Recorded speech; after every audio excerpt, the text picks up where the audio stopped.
Bismillahirrahmanirrahim. Assalamualaikum warahmatullahi taala wabarakatuh. Timbalan yang dipertua, seluruh teman-teman ahli-ahli parlimen yang sangat saya kasihi. Saya sangat bersyukur pada Allah Subhanahu Wa Taala kerana diberi peluang untuk bersama-sama berbahas dalam menjunjung kasih titah diraja tempoh hari. Dan juga saya juga sangat gembira apabila teman-teman ahli parlimen memulakan ucapan mereka dengan beberapa potongan ayat Al-Quran. Antaranya yang kalau boleh saya ulang, mereka menyebut Qulillahumma malikal mulki tu'tul mulka man tasha' wa tanzi'ul mulka mimman tasha' wa tu'izzu man tasha' wa tudhillu man tasha' biyadikal khair innaka ala kulli syai'in qadir. Cuma saya bimbang kalau ada yang memang yakin bahawa kuasa ini adalah milik Allah Subhanahu Wa Taala. Ada masanya Tuhan ambil, ada masa Tuhan memberi. Dan pada waktu yang sama dalam ayat ini menyebutkan ada masa Tuhan memuliakan seseorang dan ada masa Tuhan menghina mereka. Cuma saya mengharapkan bagi mereka yang mendapat kuasa, janganlah menyangka yang anda sedang dimuliakan. Dan bagi mereka yang kehilangan kuasa pula, janganlah menyangka anda sedang dihina. Apa sahaja yang berlaku, kita semua di sini bersama-sama untuk memastikan negara dan rakyat berada dalam keadaan yang terbaik. Sesiapa mereka yang mendapat kuasa, tetapi menggunakan kuasa itu untuk memuaskan hawa nafsu mereka, itu adalah satu perkara yang tidak sepatutnya. Saya ingin menyebutkan satu hadis yang ringkas sahaja bila disebutkan Iza ra'aitallaha ta'ala yu'til 'abda minad dunya ma yuhib wa huwa muqimun 'ala ma'asihi fa innama dzalika minhu istidraj. Disebutkan apabila kamu melihat Allah SWT memberi, mengurniakan kepada hamba-hambanya apa yang dicita-citakan, apa yang dia nak sangat, sedangkan dia terus melakukan maksiat, maka ketahuilah bahawa perkara itu adalah istidraj. Saya bimbang, ramai di kalangan kita nak sangat jadi menteri, nak sangat jadi timbalan menteri, nak sangat jadi pengurus CGLC. Tiba-tiba merasakan ini suatu kurniaan Tuhan padanya, sedangkan ia barangkali menjadi istidraj kepada mereka sendiri. Tuan yang dipertua, saya ingin menumpukan perbincangan saya kepada beberapa perkara seperti yang telah dizahirkan oleh Kebawah Duli Yang Maha Mulia Seri Paduka Baginda Yang di-Pertuan Agong serta ahli-ahli yang berhormat sebelum ini. Pengorbanan petugas Barisan Hadapan Negara, terutamanya perkhidmatan kesihatan, ATM, PDRM, bomba, immigration, Angkatan Pertahanan Awam, Rela dan lain-lain agensi amatlah dihargai. Dan hanya Allah SWT sahajalah yang akan membalas jasa mereka. Daripada semua agensi yang dinyatakan, saya ingin menyentuh lebih lanjut mengenai Angkatan Pertahanan Awam dan Rela. Kedua-dua agensi ini, majoriti warganya adalah sukarelawan yang sudah tentu tidak berpencen. Ya, kita bersyukur kerajaan yang lepas telah menaikkan allowance Rela dan Pertahanan Awam kepada RM8 sejam, sebelum ini RM5. Tetapi adakah berbaloi RM8 satu jam dengan risiko dijangkiti penyakit yang boleh membawa maut?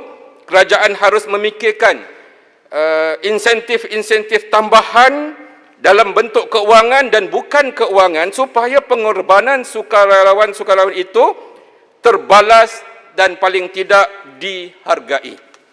Tuan yang dipertua, malah dalam keadaan itu ada yang ditimpa kemalangan maut, cacat kekal apabila pulang dari bertugas serta terpaksa meninggalkan keluarga demi khidmat bakti kepada negara.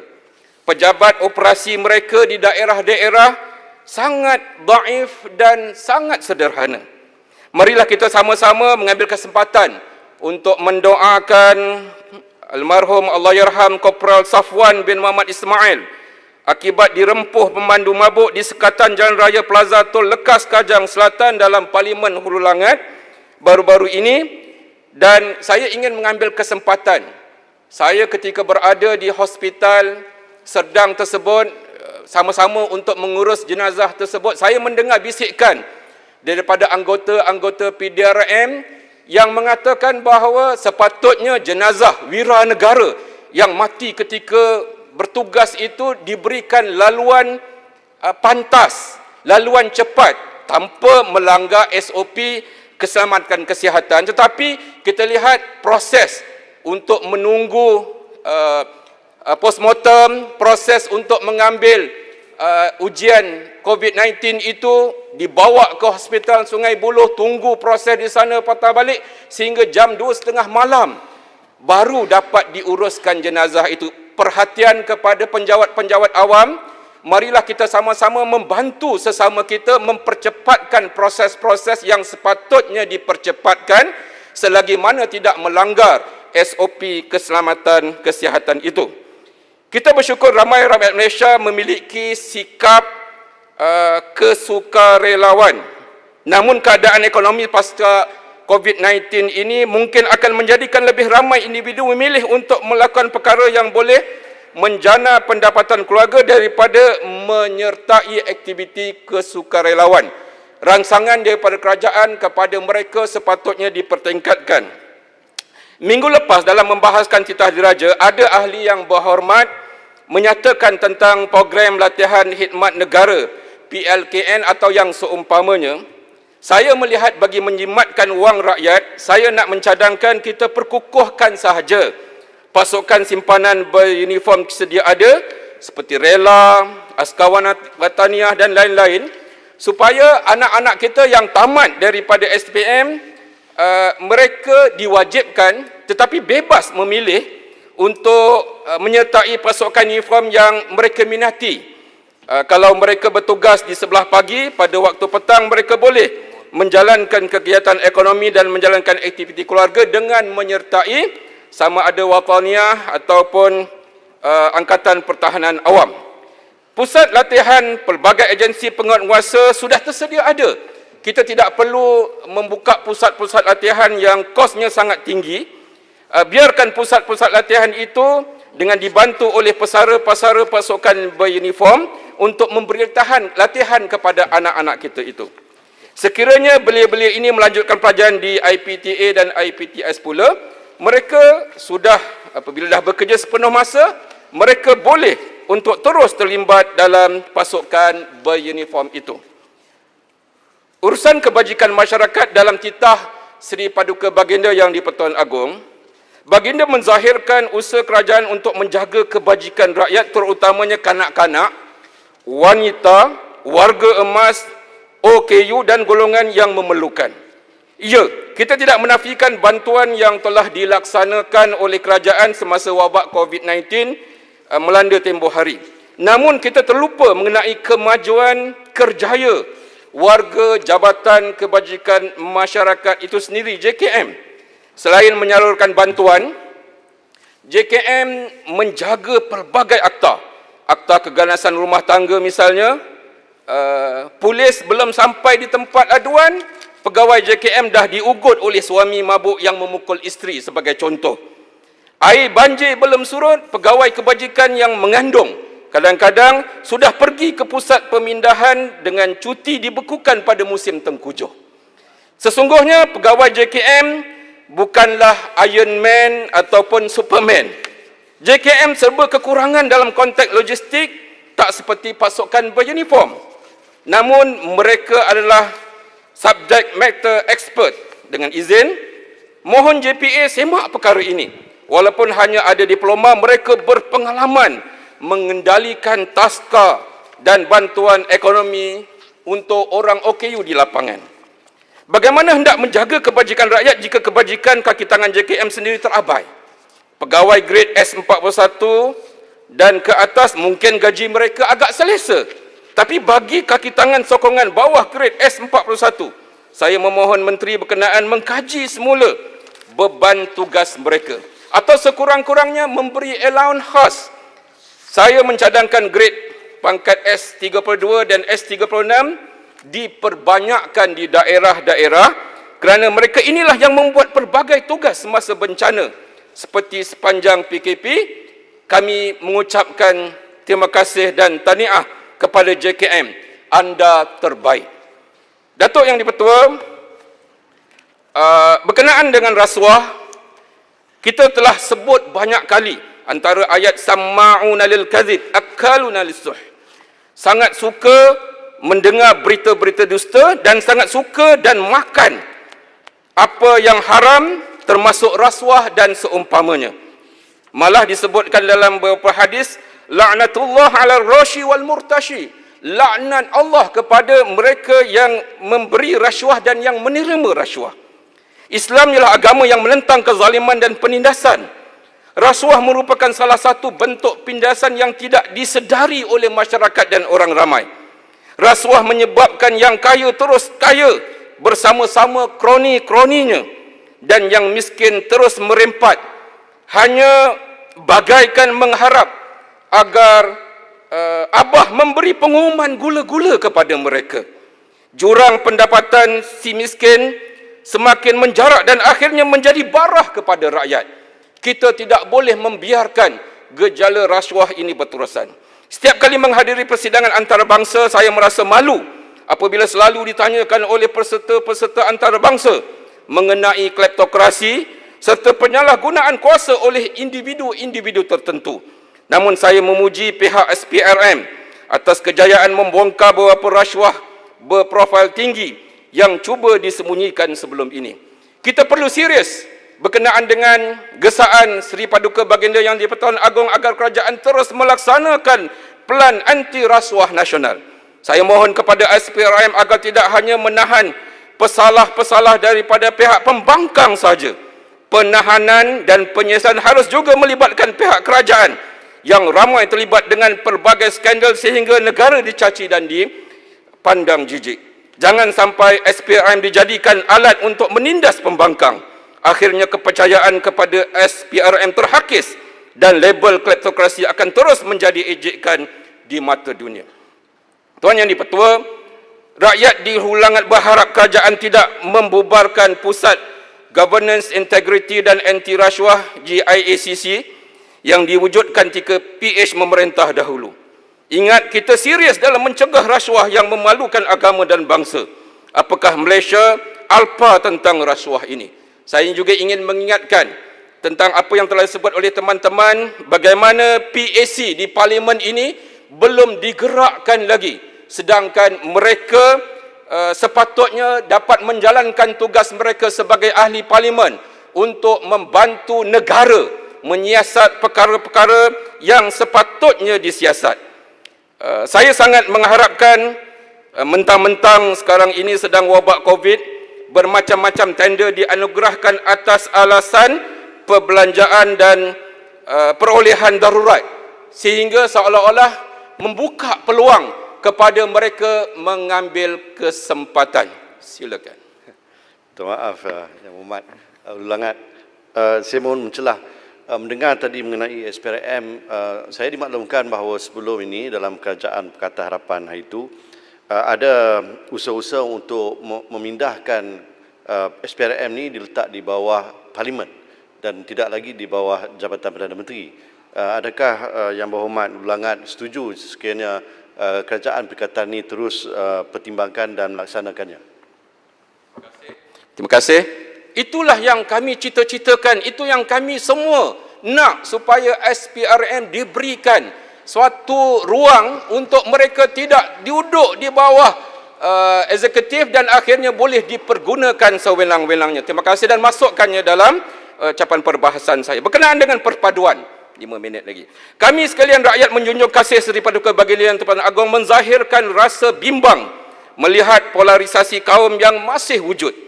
Kita tidak menafikan usaha mengukuhkan kesepaduan sosial dan integrasi nasional dengan terlaksananya pelan tindakan perpaduan negara. Penghayatan rukun negara bukan hanya di bibir sahaja atau menjadi kosmetik kepada ahli politik. Kita semua ahli-ahli Parlimen menjunjung kasih keputusan yang dibuat oleh Duli Yang Maha Mulia Seri Paduka Baginda Yang di-Pertuan Agong, perlantikan Perdana Menteri sejak daripada awal lagi masuk melalui pintu istana. tetapi bila masuk ke bangunan parlimen, janganlah kita tebuk atap ataupun daripada pintu belakang. Namun segala usaha yang dinyatakan ini akan menjadi sia-sia jika kerajaan mengabaikan dua entiti penting dalam Jabatan Perpaduan Negara dan juga Integrasi Nasional, iaitu Tabika Perpaduan dan Rukun Tetangga. Kita harapkan janganlah Tabika Perpaduan dan Rukun Tetangga ini menjadi lubuk kepada entiti parti politik seperti Seranta, Felda dan juga Jasa di Jabatan Hal Ehwal Khas tempoh hari. Kita nak jadikan Tabika Perpaduan dan Rukun Tangga ini benar-benar satu pusat yang boleh merapatkan hubungan berbilang bangsa dalam kaun di atas satu entiti yang begitu baik. Guru-guru Tabika Perpaduan pula majoritinya masih berstatus kontrak dan menerima gaji di takuk lama. Bagaimana anak-anak ini hendak dididik mengenali rukun negara jika gurunya sendiri bergaji rendah dan tak mampu? Tabika Perpaduan pula nampak dhaif, tidak menarik dan memiliki kemudahan yang uzur, malah membahayakan kanak-kanak, lipas dan sebagainya kadang-kadang berkeliaran di tempat mereka. Begitu juga rukun tetangga, geran tahunan mereka yang rendah menyukarkan pelaksanaan program khasnya di bandar-bandar besar yang mempunyai kos hidup tinggi. Saya merasa sedih melihat rukun tetangga meminta sumbangan daripada pelbagai pihak. Kami memohon menteri berkenaan mengambil perhatian segera mengenai perkara ini. Pegawai Jabatan Perpaduan di daerah-daerah juga kebanyakannya daripada grade bawah S41, ketinggalan berbanding lain-lain skim pegawai kerajaan yang setara. Ramai daripada pegawai ini yang telah memiliki ijazah apabila melanjutkan pelajaran dengan wang sendiri, malangnya peluang kenaikan pangkat tidak berlaku. Datuk Yang di-Pertua, rakyat memuji keberanian dan sikap integriti yang ditunjukkan oleh Datuk Ayub Khan Maidin PC, Ketua Polis Negeri Johor, dalam usaha beliau mencegah amalan rasuah serta salah guna kuasa.